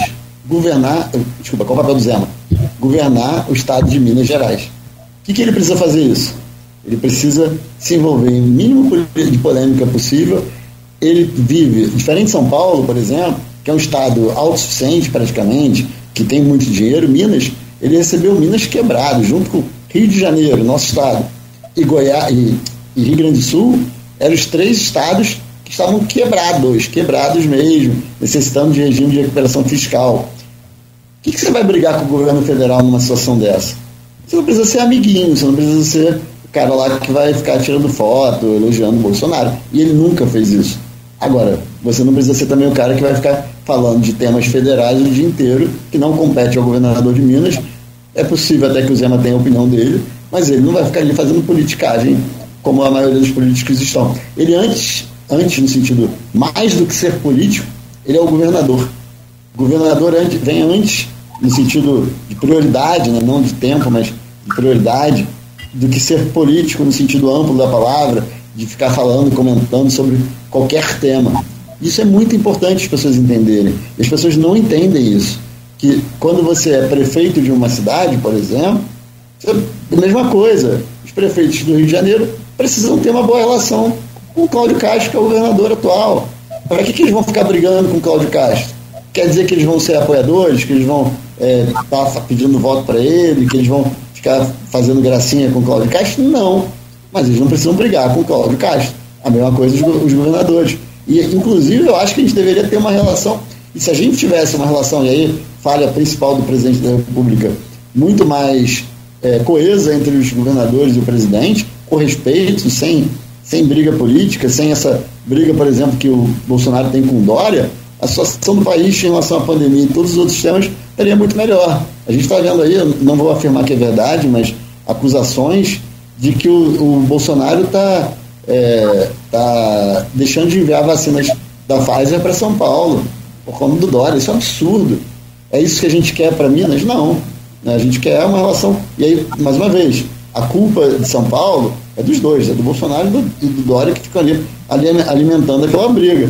O Zema não vai ficar alimentando, ele não é bobo, ele é gestor, ele quer entregar o melhor resultado para o governo de Minas, para a população de Minas, e é isso que a gente tem que fazer aqui, parar com... A ideologia, ela é válida, cada um tem a sua, acho que ela é importante que ela, por exemplo, quando a gente estava falando antes de um plano de governo, ela coloca as diretrizes do que seria um plano de governo, né, de um partido como o do Novo, de um partido como o do PSOL, por exemplo, mas ela não pode ser a principal bandeira de um governo. A principal bandeira de um governo tem que ser o quê? Melhorar a qualidade de vida da população, resolver os problemas fiscais, os problemas de segurança pública, os problemas de educação, de saúde, de infraestrutura, meio ambiente. Isso é bandeira. O resto, ficar brigando com o presidente, ficar brigando com o político, isso não é papel principalmente de alguém do Poder Executivo, que tem que entregar resultado. O parlamentar pode fazer um pouco mais, né, mas o Poder Executivo não é esse papel. O parlamentar até deve fazer um pouco mais, porque ele tem que fiscalizar. E até mesmo nisso, se você faz isso de qualquer forma como parlamentar, você inclusive não é um bom fiscal, Por quê? Ou você é oposição por ser oposição e fica lá batendo no presidente até quando faz alguma coisa boa, ou no governador, ou no prefeito, ou você é situação e fica passando pano quando faz besteira, né, que é o caso também que a gente vê muitas vezes. Então, assim, mesmo para o parlamentar, ele tem que ser técnico, tem que levar as coisas pelo que é o interesse da população. A gente tinha tratado muitos temas nacionais e agora você me deu um ensejo aí para botar um pouco isso na pauta, mas ainda sem abandonar só para a candidatura a governador. Logicamente que não se deve... Campos, a prova viva que a briga do município com o Estado e com a União produz, né? Campos padeceu desse problema sobre os garotinhos. Agora, ao mesmo tempo, você não pode ter uma boa relação com o governo e ignorar determinadas coisas. Por exemplo, se eu citou o caso da Pfizer, toda a briga política do Dória e do Bolsonaro, ela não pode impedir que o gestor da União faça uma vendetta política do governador do estado com o qual ele tem disputa política, não repassando vacinas. Isso, inclusive, deixa de ser disputa política, passa a ser crime, né? E, aliás, o governo Bolsonaro é investigado por vários deles na CPI da Covid do Senado. E, ao mesmo tempo, também, como é que o senhor vê todas essas declarações de ameaça à democracia e desse conflito aberto entre poderes, no caso judiciário e executivo federais, que a gente passou a semana aí, essas ameaças de que não vai ter eleição se não tiver voto impresso, uma PEC que o próprio Arthur Lira já falou, aliado do presidente da Câmara, aliado do presidente Bolsonaro e presidente da Câmara, que tem pouquíssimas, remotíssimas chances de passar, afinal, como qualquer PEC, ela precisa de 2/3 do Congresso, né? Como é que o senhor vê esse quadro nacional? Como é que o senhor se posiciona diante dele? Olha, Luiz, você tem toda a razão. A briga política do Bolsonaro com Dória, que eu acho absurda, tanto de um lado quanto de outro, né? Acho que nenhum dos dois deveria estar inflamando essa briga. Ela não pode ser justificativa de jeito nenhum para qualquer sabotagem de vacina ou qualquer outro tema, né? Até porque tem que lembrar sempre o seguinte: você pode ser adversário político do governador, mas ser adversário da população de São Paulo, isso é absurdo. Inclusive isso que eu falo quando eu vou visitar os prefeitos do interior do Rio. Olha, tem prefeito de mais diversos partidos, eu nem olho o partido, e eu falo, olha, não estou aqui por você não, estou aqui pela população da sua cidade. Então, se você precisar de ajuda, eu estou aqui para ajudar a sua cidade, eu não estou aqui para te ajudar como prefeito.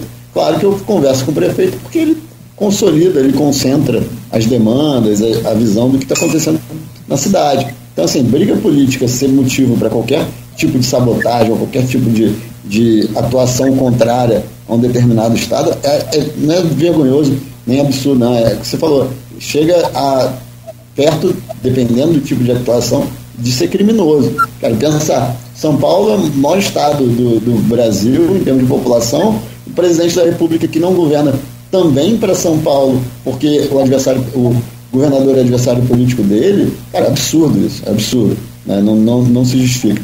E acho que, com relação aos demais temas, a questão da crise institucional, olha, eu vou te falar, se você me perguntasse isso há uma semana, ou talvez 2 ou 3, eu ia dizer que eu achava que era muito mais fumaça do que fogo, que era muito mais briguinha, até uma cortina de fumaça, né, muito mais uma tentativa indevida do Bolsonaro de tentar polemizar para ganhar adeptos, para ganhar seguidores. Mas confesso que essa semana de agora o tom subiu bastante, me preocupa. Acho que, mais uma vez, não colocando que a culpa, o Bolsonaro não tem a culpa, mas eu acho que o STF está errando também, está errando. Eu tenho muito respeito ao ministro Barroso, mas eu acho que ele também subiu o tom de forma indevida. Acho que tem aí uma briga errada entre as instituições. Eu acho que é papel dos membros de poder, dos presidentes de poder, teria que se acalmar as coisas. Acho até que o Congresso deveria procurar também um diálogo para tentar evitar subir o tom. Com relação à PEC do voto impresso, sem dúvida é muito difícil ser aprovada no tempo, no teor que ela está. Eu acho que o debate, Aloysio, sobre o voto auditável, o voto impresso, ele é válido, tá? Ele não é um debate do Bolsonaro. É um debate antigo, que inclusive já foi aprovado pelo menos, se eu não me engano, 3 vezes no Congresso, e o STF rejeitou, disse que era inconstitucional, disse que não tinha recurso e tudo mais. Então, assim, tem que separar os dois temas. Tem o Bolsonaro usando isso de forma absurda para questionar as eleições de 2022, que não pode, assim, dependente, se for aprovado ou não for aprovado o voto impresso, o Congresso que vai definir, não tem discussão se vai ter eleição no que vem. Vai ter eleição, tem que ter eleição, e não é o Bolsonaro que vai decidir se tem ou não tem, e não é o voto impresso que vai decidir se tem ou não tem. Agora, isso poluiu muito. Eu acho que, na verdade, até o Bolsonaro fez um desserviço para aqueles que acham que o voto impresso teria que ser aprovado. Eu acho que eu não vejo risco hoje, não acho que a gente tenha denúncias válidas, né, de fraude nas últimas eleições, mas eu acho saudável discutir um modelo de impressão, não, mas de urna, que seja realmente crível. Não tem que ser só crível para técnicos do TSE ou para meia dúzia de pessoas. A população tem que entender que ela é confiável. Então, acho que esse debate ele é válido, ele foi poluído, e eu não defendo que seja implantado para 2022, não, tá? Acho que, assim, mais uma vez, nem acho que o tema está resolvido, que seja fácil, que a gente tenha uma solução para isso, mas eu acho que se a gente entender que faz sentido avançar no voto impresso, que é algo que é bem polêmico e que merece melhores detalhes, que não seja para o ano que vem, até para evitar toda essa política e todo esse uso político por parte do Bolsonaro. E até porque também eu acho que a gente está no meio de uma crise fiscal absurda, provocada não, mas acentuada pela pandemia, e que não faz sentido a gente ter gastos extras agora em 2022, no meio dessa pandemia. Tá? Só pontuar algumas coisas. Primeiro que o voto já é auditável, né? O voto eletrônico já é auditável. Né? Auditável pode ser auditado pela OAB, pelo Ministério Público Eleitoral, pelos representantes dos partidos. O voto já é auditável. Né? Essa coisa do técnico do voto auditável não é verdadeiro. O voto já é auditável. Há que se lembrar que começou a ser adotado no Brasil a urna eletrônica nas eleições municipais de 1996, e de lá para cá a gente não tem vou repetir, uma denúncia de fraude comprovada. Né? E parece estar muito claro também, como Bolsonaro se elegeu com orgulho do título, do epiteto de Trump dos trópicos, o Trump, né, abaixo do Equador, que ele tenta fazer com voto impresso o que Trump tentou fazer com o voto pelos Correios, que lá o voto pelos Correios é muito mais antigo. Ele remonta à década de 60 do século XIX, não do século XX, não, XIX. No meio da Guerra de Secessão, a guerra civil deles, para impedir que os soldados saíssem das linhas para votar e fatalmente desertarem, se adotou o voto pelos Correios. E Trump tentou fazer isso, como Bolsonaro, as pesquisas mostravam que Biden era o favorito, como Bolsonaro muito corroído pela pandemia da Covid, né, a popularidade dele corrida pela pandemia da Covid, uma condição desastrosa como é de Bolsonaro aqui no Brasil, e criou isso, o resultado a gente viu, né? Nós no Capitólio, inédita, né? Na democracia mais longeva da Terra. Então, são só questões para pontuar. O senhor não vê nessa PEC da Bia Kicis, essa PEC 135, proposta em setembro de 2019, a tentativa de forjar uma atenuante prévia à derrota? Eu vejo sim que o Bolsonaro quer usar dessa forma, tá? Não tem dúvida. Não discordo de você nem um pouco na análise que você fez em relação às intenções do Bolsonaro. Acho que nisso a gente concorda plenamente. Mas aí eu volto a repetir. A discussão do voto impresso, a discussão da urna auditável e tudo mais, e aí a gente pode até, acho que não vai ter tempo aqui de discutir um pouco mais o conceito de auditabilidade, do que a urna deveria ter, de quem deve auditar, ou quem deve ter a capacidade de auditar uma urna, mas essa discussão ela é antiga. A gente tem um modelo de 25 anos que nunca foi visto. Você falou, nunca teve nenhuma denúncia clara, mas também não tem nenhuma prova de que nunca teve. Assim, eu acho que eu não quero poluir o debate, porque eu acho que o debate foi totalmente poluído pelo Bolsonaro. E eu não acho, acho que é um tema que realmente muita gente fala, mas isso não é prioridade agora. Eu também acho, não é uma defesa minha, eu nunca defendi o voto impresso como algo, como minha base, minha defesa política, longe disso, mas eu também não acho que o debate tem que ser diminuído porque o Bolsonaro usou isso de forma terrível, entendeu? Acho que a gente tem que separar os debates. A gente não pode crucificar parte da população que demanda o voto impresso, que não tem nada a ver com o Bolsonaro. Eu estou falando isso porque eu recebo contatos de pessoas que não são bolsonaristas, que não são influenciadas pelo Bolsonaro, que defendem há muito tempo o voto impresso por conta do uso absurdo do Bolsonaro com relação a esse tema. Mais uma vez, assim, também acho que não deveria ser tocado a toque de caixa, discutido assim, para aprovar de repente para o ano que vem, para 2022. Não, eu defendo que o debate ele continue, que o tema seja um tema tratado de forma séria, e aí quando a gente fala de questões de auditabilidade da população e tudo mais, olha, a gente conversou muito com gente de todos os lados, tá? E o tema não é tão simples e tão claro assim. Inclusive tem um grupo, o grupo Grita, que são de engenheiros do ITA, ex-engenheiros, né? Ex-alunos do ITA e tudo mais, que inclusive foram eles que confeccionaram a primeira urna eletrônica, o modelo de urna eletrônica, e eles criticam a auditabilidade de hoje das urnas eletrônicas.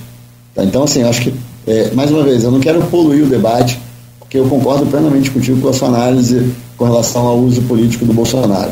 Eu acho que você tem toda a razão, ele tem má intenção nisso, ele está usando isso como motivo para questionar os resultados de 2022, até mesmo a eleição de 2022. Isso é absurdo, é vergonhoso, ele não pode fazer isso. A gente vai repudiar, refutar qualquer ameaça à democracia feita por ele ou qualquer outra pessoa, mas o debate da urna eletrônica é outro debate, entendeu? Essa questão do voto impresso, estava pré-pautado, mas daria um programa só sobre isso. É um assunto muito complexo, mas só para... Até te recomendo, Luiz, se você quiser, eu passo o nome de algumas pessoas que vão trazer até as duas visões e vocês poderiam provocar um debate. Se quiser até participo, mas se não, eu fico de ouvinte também, para trazer esse tema de uma forma técnica, né? Porque realmente eu acho que é um tema importante e que infelizmente está sendo usado de forma totalmente infantil, até antiética por parte das pessoas que estão pautando o tema. Não todo mundo, tá? Tem gente séria também. Mas esse debate, inclusive, já foi promovido, mas logicamente, sobre sempre passar contatos de uma posição da outra, é sempre válido refazê-lo, mas no dia 22 de maio, a Folha publicou uma matéria, Bolsonarismo no voto impresso sob análise, na qual foram ouvidos a promotora de justiça Nica Sede, o presidente da OAB Campus Cristiano Miller, o cientista político, professor da UENF, Hugo Borsani, o chefe de cartório do Tribunal Regional Eleitoral, Marcelo Bessa, aqui em Campos, Marcelo Bessa Cabral, e o Vitor Queiroz, promotor eleitoral. Eles foram ouvidos. O Vitor Peixoto, também cientista político, professor da UENF. São dois professores da UENF. Mas nessa matéria, eu fiz a pesquisa melhor do que fiz para entrevistar o senhor, e peço desculpas de novo, mas o voto pelos Correios nos Estados Unidos ele foi adotado na eleição presidencial de 1864, que reelegeu Lincoln presidente. O voto, a urna eletrônica no Brasil, ela também como disse, foi adotada em 96, mas ela tem uma gênese um pouquinho mais antiga. No artigo 57 do Código Eleitoral Brasileiro de 1932, que é importante e relevante porque foi o código que criou a figura da justiça eleitoral no Brasil, não existia. Ele falava assim, vou abrir aspas, uso de máquinas eleitorais, fecha aspas, no seu artigo 57 do Código Eleitoral de 32, quer dizer, já era um pleito muito antigo, não chega a ser tão antigo quanto voto pelos Correios dos Estados Unidos, mas não vou combinar que 32 tem um tempo, né? O que o senhor acha disso? Eu acho que não tem... O fato dos americanos terem outro modelo não faz não traz nenhuma relação com o fato da gente questionar ou verificar o nosso modelo. E lá o voto é impresso, né? Na verdade, o voto é impresso. Luiz, eu acho o seguinte, eu confesso que eu não tenho motivos para duvidar da urna eletrônica. Eu acho que não tem motivos para... Mas eu acho que a população, hoje, o indivíduo, a pessoa física, ela não tem capacidade dela mesma ou de nomear alguém que ela nomeie, tá? Isso é muito importante no argumento que você trouxe. Já OAB, fulano e tal. Mas a gente não tem hoje uma possibilidade, nenhum partido político, tá? O partido político, ele tem o direito de ir lá fazer a checagem. Mas ele não tem capacidade de fazer nenhuma auditagem precisa da urna. Ele não tem capacidade de dizer que a urna é válida. Tá? Então, assim, realmente a gente tem uma discussão que é válida. E mais que isso, Luísa, eu penso o seguinte: a democracia, ela existe e é para atender a população. Ela é um modelo que foi escolhido pela população, e o nosso modelo eleitoral foi escolhido pela população, e o nosso modelo que elege os nossos governantes, ele foi escolhido pela população. Tudo isso de forma indireta, né, claro. Talvez aí o modelo de parlamentarismo foi votado, teve um plebiscito e tudo mais, mas a maioria das coisas que a gente está falando foi de forma indireta, mas o modelo democrático é uma escolha da população. Se a população coloca em xeque a forma como a votação está sendo apurada ou está sendo feita para eleger esses representantes, a população tem todo o direito de querer saber o que está acontecendo. Então, assim, eu acho que o debate, se a população, se a gente vive numa democracia e a gente entende que a população questionando, está colocando em questão, acho que o debate é válido. Repito, a gente não pode poluir o debate com o uso totalmente absurdo que o Bolsonaro está fazendo, mas a gente pode sim debater de forma técnica. E repito, isso foi aprovado 3 vezes, inclusive, a Luísa, te mando depois, tem um vídeo do Barroso defendendo o voto impresso há alguns anos atrás, tá? Tem um vídeo do Barroso defendendo o voto impresso há alguns anos atrás, inclusive explicando como é que era a urna eletrônica, e o Gilmar Mendes também. Como tem também vídeo e matéria do Jornal do Brasil, o Bolsonaro defendendo o voto eletrônico, né? Em 94.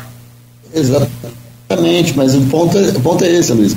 As pessoas que estão defendendo o voto impresso, algumas são influenciadas pelo Bolsonaro, outras por vontade própria. O ponto todo é que a população que está pedindo isso, eu estou trazendo esse debate aqui, não por conta do Bolsonaro. Eu acho que o Bolsonaro é um idiota nesse tema, principalmente.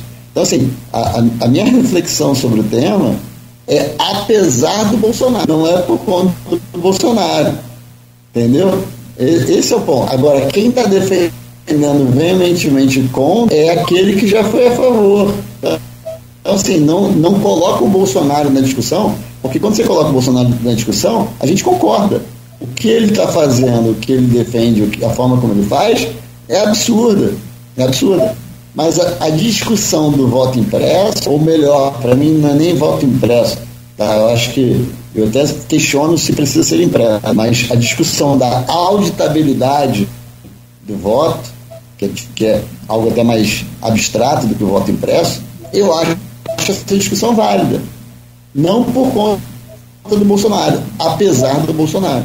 Desculpa interromper o raciocínio rapidamente, porque quando o senhor citou aí o Barroso defendendo o voto impresso, E rapidamente me veio à memória que foi uma daquelas aqueles fakes lá não vou dizer do Bolsonaro, não foi ele que fez, mas é desse grupo que defende esse voto impresso, e foi tirado do contexto a parte que ele fala do voto impresso. Eu não sei se esse é o vídeo que o senhor tem, mas isso é uma fake. Não vou afirmar não, mas... O Barroso defendendo o voto impresso, o que tem, eu posso afirmar para o senhor aqui, de todas as pesquisas que a gente tem acompanhado sobre essa questão de fake, e que tem tomado muito nosso tempo, né, Luiz? Né? E aliás é por isso que nós estamos aqui, e são mais de, só nessa emissora, como Continental e Folha, já são mais de 60 anos, né? Então é muito sério essa questão. E aí, às vezes, olha o nível que chega, né? Cláudio, desculpa, eu preciso interromper porque eu preciso sair. Eu tenho um outro compromisso às 9h15, já estou até atrasado. Não, tranquilo. Luiz. Mas, só para deixar claro, confesso que não sei se é fake o vídeo que eu recebi ou não, se é fake. Eu não repassei, tá? Porque eu não estou defendendo esse tema, mas, mais uma vez, ponto não é Barroso, ponto não é Bolsonaro, ponto não é nada disso. Eu trouxe o elemento Barroso por conta do elemento Bolsonaro. E assim, eu acho que a discussão está totalmente poluída e totalmente absurda por conta desse debate ideológico. E eu acho que não é o tema, é uma pena, porque na verdade é um tema relevante e que deveria ser tratado de uma forma técnica, está totalmente poluído. Eu vou pedir desculpas, eu vou ter que sair realmente correndo, porque estou realmente atrasado para outro compromisso, mas agradecer aqui mais uma vez o convite de vocês, a oportunidade, e estou à disposição para outras conversas sobre esse ou qualquer outro tema. Perfeito. Obrigado aí pela entrevista, e, enfim, vamos tentar fazer outra, talvez para o Jornal Impresso, falando da condição de pré-candidato a governador especificamente. Obrigado aí pela presença. Ótimo, obrigado, bom dia a todos aí. Bom dia também aos ouvintes, espectadores aí na rede social, e até a próxima. Um abraço, deputado, bom dia, muito obrigado. Valeu pela entrevista aí. São 9h16 e nós também vamos fechando por aqui, né, Luiz? Claro, com alguns detalhes aí que você queira abordar ainda, mas 9h16 e anunciar para amanhã, às 7h da manhã, Luiz, por favor. De volta aí com... Amanhã é feriado em Campos, né? Feriado do padroeiro da cidade, né? Portanto, inclusive o comércio está liberado para abrir, já está tudo devidamente documentado pelas entidades. Aqueles que quiserem abrir as suas lojas amanhã, sexta-feira, véspera, né, do Dia dos Pais, nós estamos aí, né, na esperança, que quase não fosse Dia das Mães o movimento era melhor, mas o que vale, sobretudo, né, o carinho, mas se vier presente também, que seja bem-vindo. Amanhã às 7h, então, Luiz, estaremos de volta. Isso, amanhã vamos estar com o dia do Padroeiro, São Salvador, né? Vamos estar aqui com os 2 bispos católicos de Campos, o bispo diocesano Dom Roberto Ferreira Paz, e o bispo da ala tradicionalista, né? Bispo há muito tempo dessa ala em Campos, mais ligado à tradição, que é o São João Maria Rifan. Também aqui tem programa aqui na Folha FM, tinha na Continental, é articulista há mais de uma década seguramente da Folha da Manhã, e vamos estar aqui conversando sobre questões, né, ligadas à data, também sobre diferenças entre entre a tradição e a ala chamada mais progressista da igreja. Enfim, um dia dedicado aí a São Salvador, né, com Dom Rifan e Dom Roberto. Vai ser muito bacana. Bom, então fechamos por aqui. Amanhã de volta às 7h com o Folha no Ar. Obrigado, Aloysio, bom dia, até amanhã, né? E a você de casa também, a você que nos acompanha aí, né, em todos os canais, muito obrigado, bom dia, continue ligado aqui na Folha FM, o oferecimento dos laboratórios Plínio Bacelar e Proteus Serviços de Saúde e Medicina Ocupacional com a qualidade certificada ISO 9001-2015. Como anunciado aqui no início já deste programa, o Aloysio Abreu Barbosa aí informou, né, a notícia do estado grave, né, em que se encontra agora internado na UTI do Hospital Doutor Beda o promotor de justiça Marcelo Lesso. Durante o dia vamos acompanhar, né? Marcelo é uma figura de muito embate, todo mundo conhece o Marcelo, né, principalmente nas questões mais polêmicas aí da cidade. Ele está sempre, né, se projetando para solucionar, né, e para defender o que realmente interessa à população. Então, não só torcemos pela sua pronta recuperação, como restabelecimento também aí, né, ao seu posto. Tá certo? Durante o dia. Sim, Aloysio. Sim. Está na manchete da Folha da Manhã. Sim. Eu anunciei aqui no programa, assim que fiquei sabendo, no início da manhã, um promotor, Marcelo Lesso, de incontáveis e relevantes serviços prestados a campos e região, né, na comarca. É um promotor muito marcado pela coragem pessoal e institucional, e acho que é credor da comunidade, né, é credor da tribo, é credor da sociedade civil, né? Então, contundente, hoje cada um tem um estilo, ele é contundente, né? Mas é uma das figuras mais sérias da nossa comunidade e que, sem sombra de dúvida, luta e vai lutar muito por ela, inclusive contra a Covid, e perdeu a mãe de Covid. Sim. Marcelo foi a referência no tratamento da Covid no ano passado, né? Perdeu a mãe, e agora está internado em estado muito grave na UTI do Beda. Vamos acompanhar em oração pelo rápido e pronto restabelecimento de saúde dele. E Campos precisa dele. Sim. Bom, vamos em frente. Vai dar tudo certo, se Deus quiser. A você de casa, das redes sociais, muito obrigado, um bom dia.